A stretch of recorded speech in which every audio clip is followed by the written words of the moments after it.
it's very often, and especially in the case of the Safe Staffing Act that is reintroduced every year, that's the nickname, not the proper name.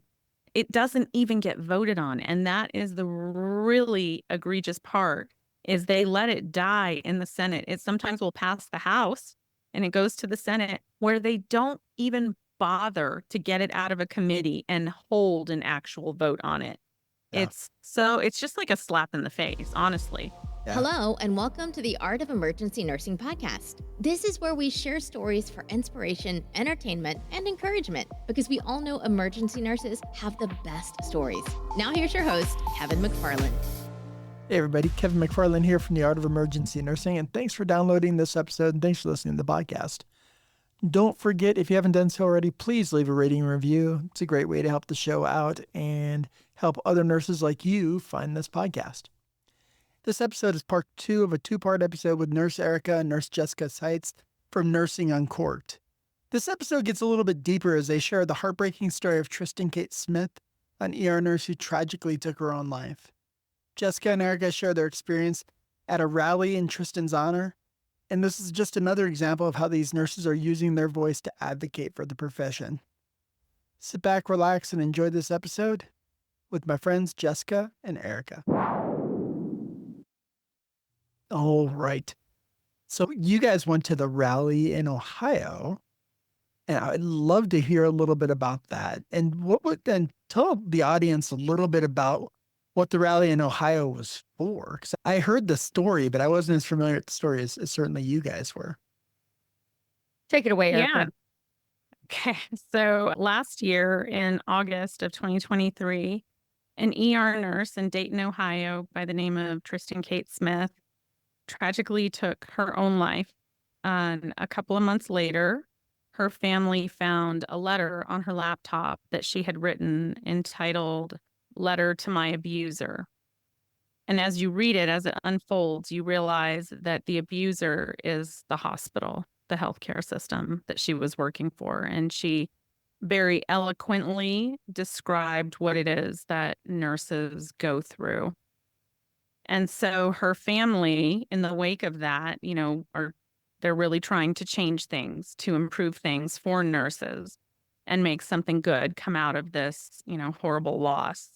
Can you imagine the family finding that letter on the computer and being like, what the? Yeah. No. I can't even imagine. I can't imagine any of it. Hearing her father talk about finding his daughter. He literally is the one that found her. Yeah. That was really heart-wrenching. Shocking. What a tragedy. They came on our podcast, her father and sister, and her dad is the one that found her that day. And I knew what had happened. He had shared it with me, but I didn't think he was going to share it publicly. And he did. And we were...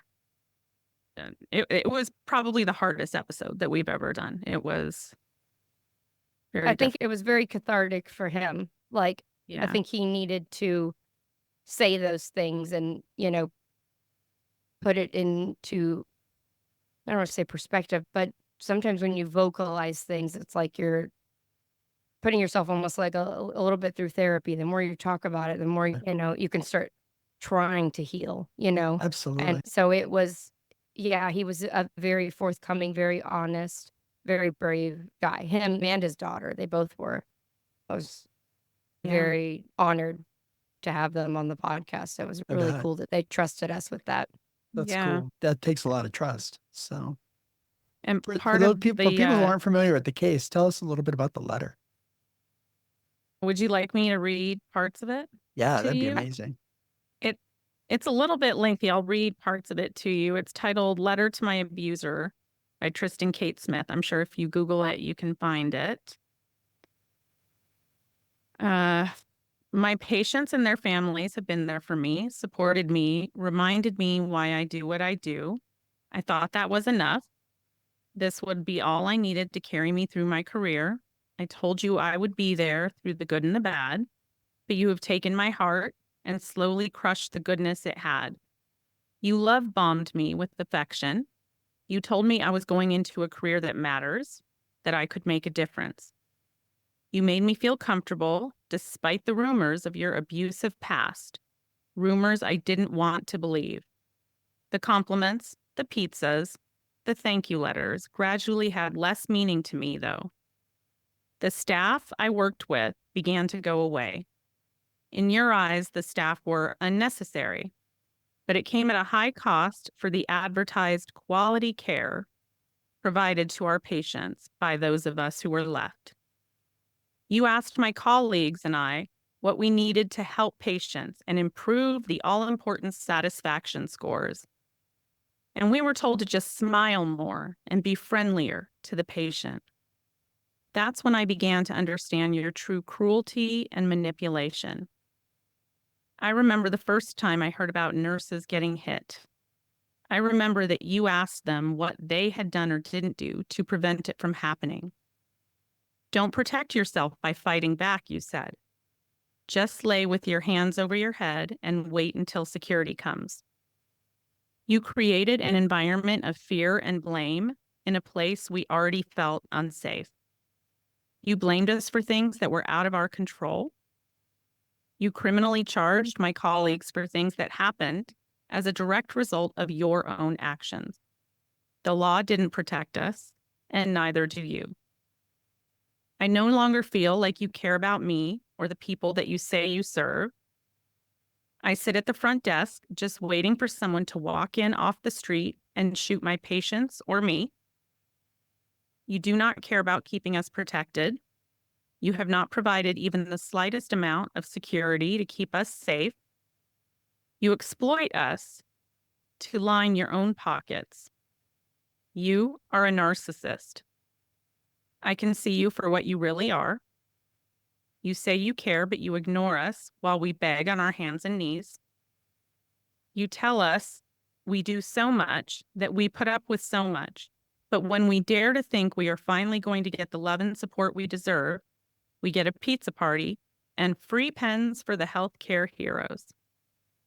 I so desperately want to continue to help people, but I cannot stay in this abusive relationship. It's a hard letter. Every time I hear it, That's gets hard. me. And but it's something that I think every nurse in the Absolutely. country can relate to. Right? Yeah, if we didn't tell you the story behind it and you heard it just being read to you and you had no knowledge, you would, as a nurse, immediately begin to recognize what it was she was trying to relay. Oh, Absolutely. yeah. Oh, yeah. Absolutely. And did she send it to anyone before she passed? No, she had been working on it and it was left on her laptop. And so her dad found it, I believe, and submitted it to a newspaper in the area, and they published it. And it went viral very quickly. I reached out to the family as soon as I heard it in October of last year, and have grown very close to her father, Ron, in particular. We speak every week. I just spoke to him yesterday. He is trying so hard to affect positive change for nurses. And so he's been giving interviews, he's been going to rallies, and the family planned their own rally in Columbus, Ohio on May 10th during Nurses Week. And that's the one that Jessica and I just recently returned from. Holy cow. And how did the rally go? What was the goal of the rally? Just to raise awareness? You want to tell them about it, Jess? Yeah, they're trying to pass is it HR 285? Is that right? HB 285. HB An 285. Ohio state bill.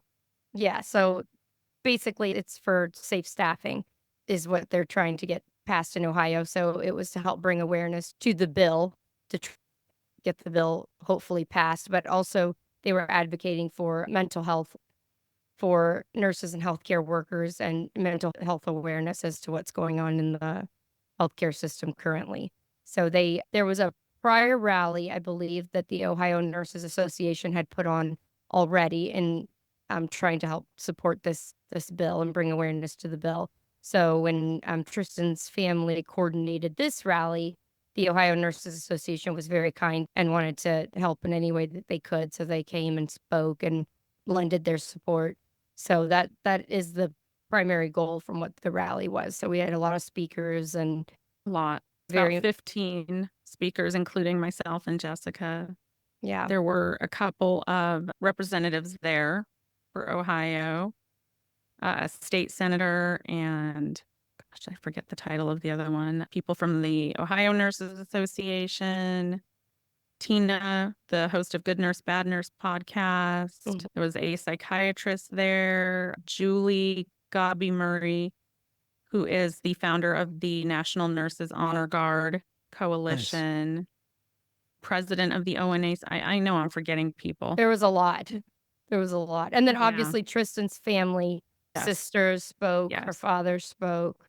So it was a very moving, lot of moving speeches. And we did a march. We marched around the State House. At one point, Chanting with Yep. signs to get the there. news media was there. They did some interviews. So I think it definitely brought attention. Will the bill get passed? I don't know, but Hope so. yeah, we were happy to do our part. And this was the first time that Erica was able to meet Tristan's father in person, because they had Mhm. they built a pretty close relationship over the last, more than that, 6, Yeah, 8 since months? October of last year. Yeah. Wow, very cool. Yeah, so we got to spend a lot of time. We all went out to dinner the night before and spent time with them. So it was a pretty cool experience. That's Yeah. what an amazing opportunity to be a part of, and what a cool Yeah. thing for them to do to raise awareness over. I mean, it kills me because we see it all the time. We see that nurses, aren't always supported in their organizations, aren't always supported in their roles, but hopefully it doesn't always have this grave consequence, right? Yeah. So We hope that we can prevent future Tristans, but we know that statistically it is alarmingly high for nurses and healthcare workers, and especially female nurses. I Kind of, just did I off did the a charts. lecture. Let's see if I can find it. I just did a lecture just recently on nurse suicide, and it's like 30. The chance of a nurse committing suicide is like 30% higher than the general population, which is just I want to say it was like Alarming. 30%. And it's just crazy that it's that high, Yeah. and it's just heartbreaking. And I myself have known nurses who have killed themselves as well. And So have Yeah. I. So have I. That we were Eh. talking about that day is like just about anybody that that Mhm. works in healthcare, they know somebody that has taken their life. I mean, it may It's not be that somebody that was exactly the prevalent. closest to you, but it's like just about anybody you ask can name somebody or remember true. somebody. Yeah. It's true. And I didn't see the statistics. I didn't see in the statistics that I looked at that in COVID that it went higher, but I know certainly the workplace stress of nurses during COVID was terrible. And Oh, it, yeah. it still is. I mean, I think we're still feeling the effects of that. I mean, Oh, yeah. nurse burnout is real, right? Like, and that was part of Tristan's stress was she was a new nurse in the ER, thrown into COVID. During COVID. Yeah. So it was a storm of horrible things. And, she had all these hopes and dreams of changing and the world and being a great nurse and helping. And then you get thrown into this disaster as a brand new nurse. That's hard. That's really hard. You feel like you can't even keep your head above water, I mean, it's I heartbreaking. know I've talked to a lot of, nurses, obviously they're seasoned nurses, but, to hear the perspective of somebody that's a new nurse is even more difficult, One of the things that really got me during COVID, when I was working as an educator, with the residency program. And I remember we were having a conversation with the residents, and every week we'd go in and, we'd do some education for the residents, but then we'd always have what we called our Vegas time, where we're like, okay, tell us what's going on the floor. What do you need? What support? How can we support you as educators? How can we support you on the floors? And I remember a couple of 3 or 4 of the nurses that worked in ICU at the time were like, we're like, this is crazy. Like, all our patients die. Like, all our Mhm. everyone who's going to the CCU, I mean, the survival rate in the ICUs at the time was very low. Yeah, the height of COVID, and people were dying left and right. And they were just like, it's killing us. Like, it's not supposed to be like this. Right. And I remember, we were like, okay, we suggested counseling for all of them, and which I'm a huge advocate for, because There's they were not the going to need it. resources out there for that. And healthcare organizations certainly, by and large, do not prioritize that or provide that. And if you think about it, despite being the providers of healthcare as nurses, our own medical health insurance through our employers are often some of the worst out there, and True. often have minimal, if any, mental health services available to us. Yeah. Oh, yeah. It's certainly limited. So the last podcast that I posted, there was a woman that I interviewed that's on the board of a program called the Emotional PPE Project. And they do free counseling and for healthcare providers. Wow. That's great. Yeah. And it's a resource that she shared with me, and I think I shared it in her episode, because I was like, what an amazing thing. And she was like, yeah, like, look how many nurses, and she'd been a nurse for 40 years. She's like, look at how many nurses that are just burnt out and are struggling mentally. And I think that's really true. That's great of them to offer that. I think more people need to step up to the plate and help out healthcare workers, as far as with counseling. That's for sure. Yeah. I know from Tristan's family that at one point during the pandemic, she left her full-time job and went and took a travel contract for a while in California, and really enjoyed that, and came back, and her dad was telling me was just shocked the difference night and day, saying like, Dad, we got our breaks. Right. That's never happened to me my entire career here. Yeah. So, I think that also speaks volumes. If we just simply provide the basic human needs, right, that we need, food, a break, basic support, that we can overcome a lot. Yeah. But we are constantly working without. Yeah, I don't know any nurse that hasn't gone a shift and been like, geez, I haven't even had time for lunch today. And, I know I have friends in California also, and they're like, mandatory break. It's, we got to do it. And they have the staffing to do that, which is crazy. Like, I know sometimes even in my role now, like sometimes our staff struggle to just take a break, just, get a meal in that 12-hour shift. It's nuts. It's hard to pull yourself away if you don't have someone dedicated to really watching your patients. I mean, someone says, oh, I'll watch them. But if they're not a dedicated break nurse, are they really going to be there unless a call light or an emergency alarm goes off? So it's really hard. Yeah, and there's a difference between, hey, I'll listen for your patients, and I'll actually go in there and take care of your patient. Yeah. There's many times that I've had people tell me, I'll try to listen out. Yeah. Yeah. You're like, if the call bell rings, I'll go answer it, but I'm not going to go in there and, tuck and fluff these patients and, make sure they're doing okay and this and that. Right. Yeah. So, and then you go to lunch feeling uneasy. You're like, yeah, because you're like, I got to go. I got to, Miss Jones in bed 12 is, waiting for me to give her meds or whatever. And then your phone rings. Where are you? Yeah. Constantly. Hey, yeah. If someone calls you when you're on lunch and says, hey, your call light's on, you're like, thanks for. I know. Yeah. Yeah. And that technically means you didn't get a lunch by the way the law is written. Yeah. You should not be, you're entitled to an uninterrupted lunch, right? So we never get that ever. Yeah. Very rare. Unless you're in California, evidently. Right. Yeah. Apparently in California, it's like they're, they have someone who specifically covers breaks. Yeah. Which I was like, imagine that. So I can't. I know I hear about it all the time, but I can't imagine someone coming up to me saying, go to lunch, I'll pass your meds. Like, what? Like, right? Yeah. Like, how does that happen? Right? It's amazing. So, yeah. It's crazy. It's crazy.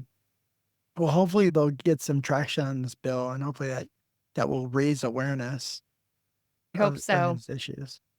I really do. I really hope that, I don't understand much. Erica knows more about how this legal stuff goes, but, I think from learning from Erica, I think unfortunately a lot of these bills get lost in the shuffle and don't end up getting passed, because if they did, obviously we wouldn't all keep having these rallies and keep. Yeah. It's like every time I turn around and I'm like, didn't we just have that bill last year? Yeah, It died again and got reintroduced again. Yeah. Well, one of the things that is often, and you don't like to think of nursing and staff being at odds with the organization, but the organization certainly has the bigger pockets. The organizations oftentimes will have lobbyists who have that organization's interest in mind. And you would think that the organization and the nurses that work there would have aligned priorities, but they don't always.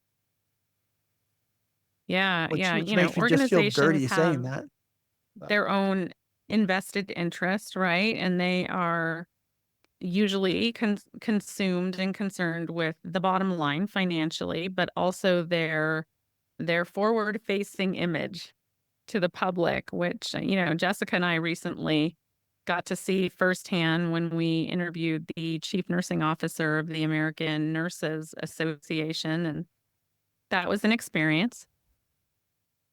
How did that go? I downloaded that episode. I just haven't listened to it yet. Good. Erica didn't hold back. I can tell you that. She asked either off the record or on the record, did it give you more hope for nursing as a profession, or did it make you think we still have a long way to go? That's a very good question that you're asking that, and I would love to answer that, but Erica and I are actually going to be doing a follow-up podcast, and we have not told each other really how we feel yet. Right. So we're saving that to do it. I want the reaction to be real, like what I took from it and what Erica took from it.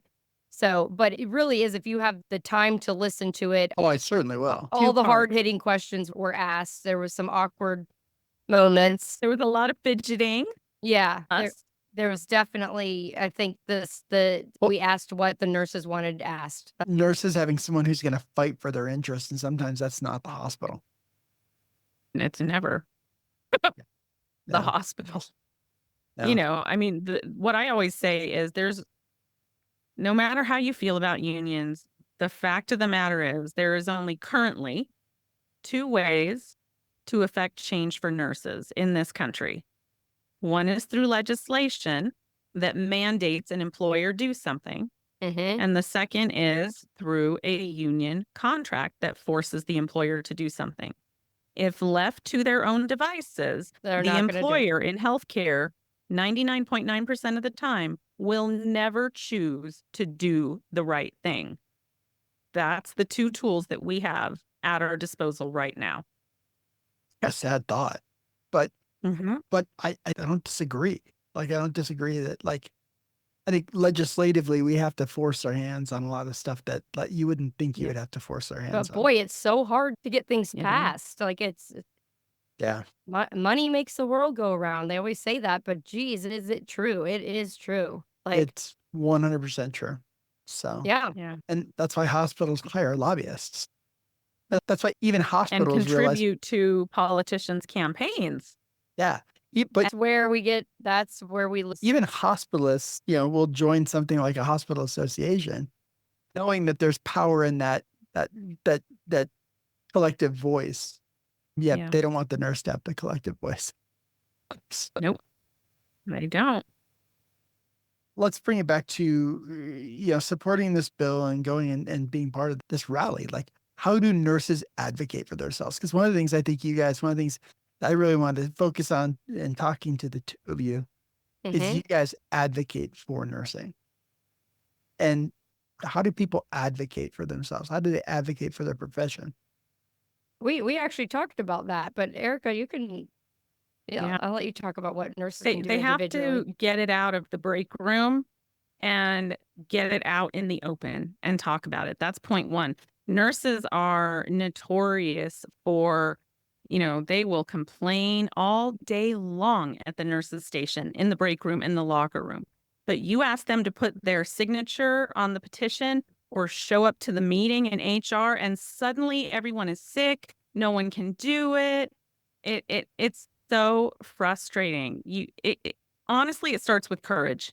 That's half the battle right there. If nurses just had some damn courage to, stop falling for the fear mongering, right? That employers are notorious for, and just take that leap of faith, because nothing is ever going to change unless there is consequences, right? So we have to force the consequences. They need to get involved.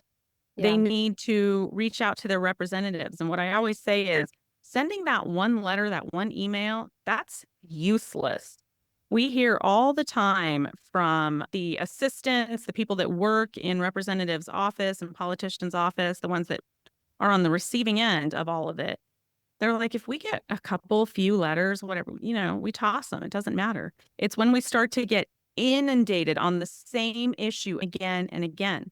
So nurses need to get everyone that they know, their friends and family, you don't have to be a nurse, to reach out to their representatives on a weekly basis. If you're sending a letter or an email, save your template, and then send it again every week. And don't do just one way. Call. You can make an appointment and go meet with your representative. You can tweet them. You can at them on social media.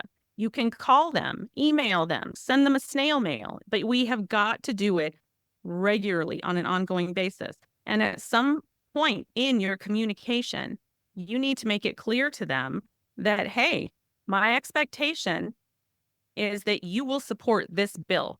If you fail to put your name behind this bill, please understand, myself, my family, my friends will fail to support you in all future election campaigns.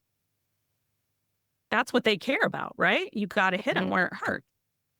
Absolutely. Absolutely.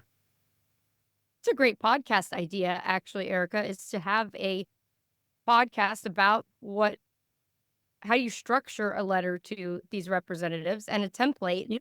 I mean, I think a lot of nurses just don't really know where to start.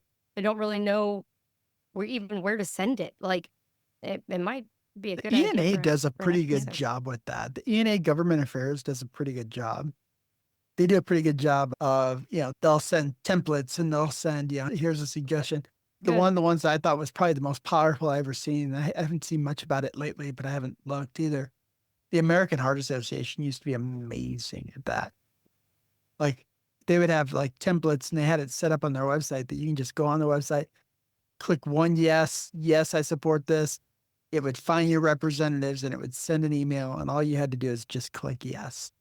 It gave you the option to customize the pre-made template or whatever, but it was amazing. And I mean, that's one of the, one of the organizations that lobbies for everything, right? Like they're, an organization that's, supporting their own, mission, but Sure. certainly, they were doing good things too. And one of the good things they were great at That's good. kind of generating advocacy. I think they did a really good job with that. Much Awesome. better than what I see from like the ANA and stuff. And now I say that not being a member of ANA and not being a member Well, of. Who is? So, I was until I think 2021. And then I canceled mine. I'm still a member of my state nurses association and Yeah. specialty nurses associations, but not yeah, that's me. me. Well, what is your specialty, Erica? I'm just curious. Pediatrics, Okay. pediatric oncology, and more recently, the last few years, it's been hospice with an emphasis in pediatric hospice. Oh, Lord. I know, right? That's always the reaction. Dark. When I was doing my bachelor's degree, I had to do community clinicals. And one of the things that you could do was hospice. And the hospice team that I had access to at the organization I worked at was a peds hospice team. So I got to spend, I don't know, a couple weeks with the peds hospice team and going out with them. And when it was all done, they were amazing. They were amazing. Yeah. And when it was all done, they were like, okay. So the director pulled me in her office. She goes, well, She's like, this isn't the way I seen this going, but our team would like to offer you a job. I'm like, super honored and flattered and beyond impressed with your team. But this isn't for me right now. Like maybe at some point in my life, I could see myself doing that, but not right now. And pediatric hospice is very different from adult hospice. And there's not a lot of understanding of it outside of the providers in peds hospice. yeah, it's the people I worked with were amazing. And we've seen everything from, like some of the sickest kids I've ever seen in my life. I sat in a living room holding a child who was one of the sickest I've ever seen that was expected to not be long for life. And I just remember thinking to myself, like, I never thought I'd be holding a child this sick in their living room. But Yeah. it was amazing. So good on you. Holy cow. That's a tough group right there. But Yeah. You do and like the opposite of what I do, basically, Erica. I never really thought of it that way. Labor and You bring kids into the bring 'em in, world take and 'em out. I assist them on the other That's- end of the that is- spectrum. totally typical of you and I. Complete Opposite. opposite. All right. Yeah. But I can't believe I've never really thought of I haven't really thought about that either. yeah. That's but funny. it totally makes I think, you got to advocate. And, one of the things I always tell people get involved in their specialty organization as a start. Like, I mean, you got to at least do that. That's the very minimum you can do. Get Yeah, involved in your specialty specialty nursing associations are great because everything that they're sending you in their monthly newsletter, their publicate, whatever they have is current evidence-based best practice that is specific to For you. your specialty. Yeah. It's very valuable information. Yeah, absolutely. Absolutely.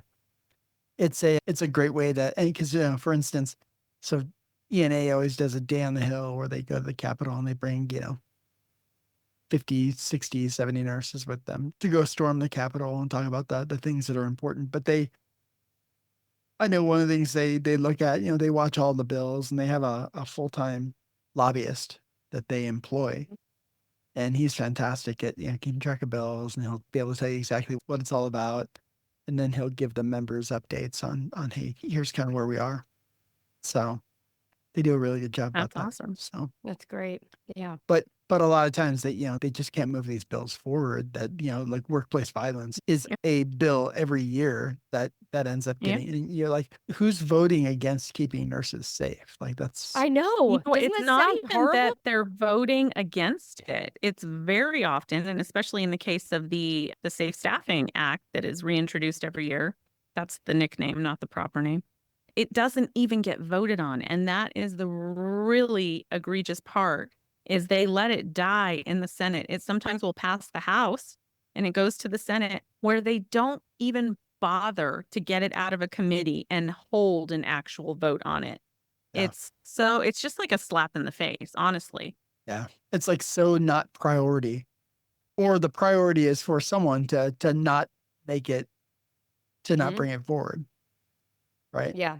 That's It's my like it's already been predetermined that it's not going to. Anyways, but yeah, I think one of the things that's really important is advocate, join your professional organization, advocate whenever you get the opportunity. But yeah, I think one of the things you mentioned was it's not just you and your nurses. You got to get your friends, your family, you got to get everyone you know to, Got to be large, send the same large letter. doing it, volume. not Yeah, just large. once. Keep Yeah. doing it. Yeah. Right. So, what other big takeaways do you guys have from the rally? What other big takeaways did we have there? I'll be honest, like I told Erica this, I feel like there's like so many horrible things going on in nursing, and nurses are so exhausted that you really can't even get them to come out to these rallies because, I mean, it's like you work yourself basically to death, and then now you're asking them to come in and come to a rally on a day off. And I think everyone has the best of intentions, but everybody assumes that somebody else will be there, or Yeah. you know, Or and, they fear Often the case. retaliation right. from corrupt employers that know these rallies and things are taking place. And, it's not uncommon for them to look on social media, see who's there, drive by. These things happen all the time, and they fear that retaliation, even though they're doing nothing wrong. And see, I guess that wouldn't even be on my radar that they would even care Oh, it enough to know happens who all is the there. time. That surprises me because I would think that they would not even care a little bit. So, Oh, they care. They care. Did they have a good turnout for the rally? I think good turnout, but we did. It could have been better, Right. for sure. Of course. Yeah, I mean, it was definitely a good turnout, but we were hoping to get a lot, like, the more presence you have, the better, the louder you are, the more you're heard, but it takes time and it's hard. It's hard to get the word out there, it's like you almost have to be very repetitive with these things and consistent and keep trying and keep doing, that's really all we can do. It's, just like Erica was saying, a lot of it comes down to the volume, to the number of things, the number of people, the number of letters, the number of calls people make. Like it has to be enough that it makes an impact, It can't just be a few people here and there every once in a while, because then nobody's listening. But there was some media attention there at the rally, That which makes is a big good, difference. because that really That makes helps a big get difference. the message out, Yeah, Yeah, that that makes So a we big were definitely happy does. to see that. Right. That makes a big difference. So, Yeah. Well, guys, I really appreciate you coming back. It's good talking to you guys. Let Thank me know you. if there's anything I can do for you, and I'm sure we'll talk Yeah. again. Let us- Kevin, good seeing you again. Vice Will versa. do. All right, See you. bye. Bye. Thanks for listening to the Art of Emergency Nursing podcast. Make sure to subscribe to the podcast and follow us on Facebook.